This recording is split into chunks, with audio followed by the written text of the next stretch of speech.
PSTR ಶಿಕ್ಷಕರ ಒಂದು ನೇಮಕಾತಿಯಲ್ಲಿ 4,424 ಪೋಸ್ಟ್ಗಳನ್ನು ಕಡಿಮೆ ಮಾಡಿ ಬರೀ ಬೆರಳೆಣಿಕೆಯಷ್ಟೇ ಅಂದರೆ ಸುಮಾರು 28 ಪೋಸ್ಟ್ಗಳನ್ನು ಇಲಾಖೆಯವರು ಪ್ರಸ್ತಾವನೆ ಕಳಿಸಿರ್ತಾರೆ.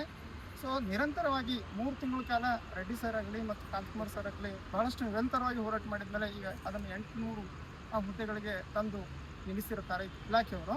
ಸೊ ಇದನ್ನು 3 ತಿಂಗಳ ಕಾಲ ಸತತವಾಗಿ ಹೋರಾಡಿರ್ತಕ್ಕಂಥ ಕಾಂತಕುಮಾರ್ ಸರ್ ಅವರಿಗೆ ನಮ್ಮ ಎಲ್ಲ ವಿದ್ಯಾರ್ಥಿಗಳ ಪರವಾಗಿ ಧನ್ಯವಾದಗಳನ್ನು ಸಲ್ಲಿಸುತ್ತೇನೆ. ಅದೇ ರೀತಿಯಾಗಿ ರೆಡ್ಡಿ ಸರ್ ಅವರಿಗೂ ಕೂಡ ಎಲ್ಲ ವಿದ್ಯಾರ್ಥಿಗಳ ಪರವಾಗಿ ಧನ್ಯವಾದಗಳನ್ನು ಸಲ್ಲಿಸುತ್ತೇನೆ.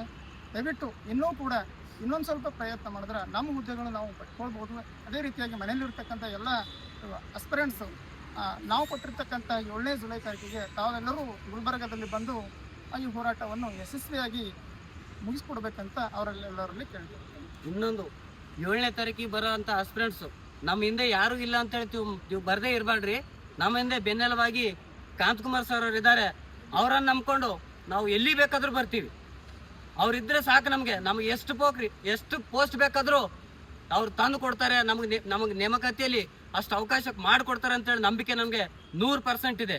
ಯಾಕಂದ್ರೆ ನಾನು ಕಣ್ಣಾರೆ ನೋಡಿದ್ದೀನಿ ಇಲ್ಲಿ ಅವ್ರು ಎಷ್ಟು ಆಫೀಸ್ಗಳು ಹೋರಾಡ್ತಿದ್ದಾರೆ, ಎಷ್ಟು ಯಾರ್ಯಾರನ್ನ ಭೇಟಿ ಮಾಡ್ತಿದ್ದಾರೆ. ನಮ್ಮ ಪರವಾಗಿ ನಿಂತಿದ್ದಾರೆ, ವಿದ್ಯಾರ್ಥಿಗಳ ಪರವಾಗಿ ಯಾರು ನಿಲ್ತಾರ್ರಿ? ಯಾರು ನಿಲ್ತಾರೆ? ಸ್ಟೂಡೆಂಟ್ಸ್ ಪರವಾಗಿ ಯಾರು ನಿದ್ರಲ್ಲ. ನಾನು ಇಲ್ಲಿ 8:30 ಗಂಟೆ ಆದರೂ ಕೂಡ ಇನ್ನೂ ನಮ್ಮ ಜೊತೆ ಇದ್ದಾರೆ. ಬೆಂಗಳೂರು ಅಂತ ಒಂದು ದೊಡ್ಡ ಸಿಟಿಯಲ್ಲಿ ನಾವು ಯಾರನ್ನ ನಂಬ್ಕೊಂಡು ಬರಬೇಕು? ನಾವು ಸ್ವಂತವಾಗಿ ನಾವು ಮಿನಿಸ್ಟ್ರು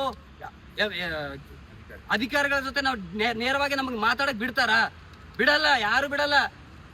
ಹಾಗಾಗಿ ಯಾರು ಇಲ್ಲ ಅಂತ ಇದು ಮಾಡಬೇಡ್ರಿ. ನಮಗೆ ಬೆನ್ನೆಲುಬಾಗಿ ನಮ್ಮ ಕಾಂತಕುಮಾರ್ ಸರ್ ಇರೋ ತನ ಈ ಹೋರಾಟವನ್ನು ನಾವು ಎಲ್ಲಿಗೂ ನಿಲ್ಲಿಸೋದೇ ಇಲ್ಲ, ನಿಲ್ಲಿಸೋ ಮಾತೇ ಇಲ್ಲ. ಜೈ ಹಿಂದ್.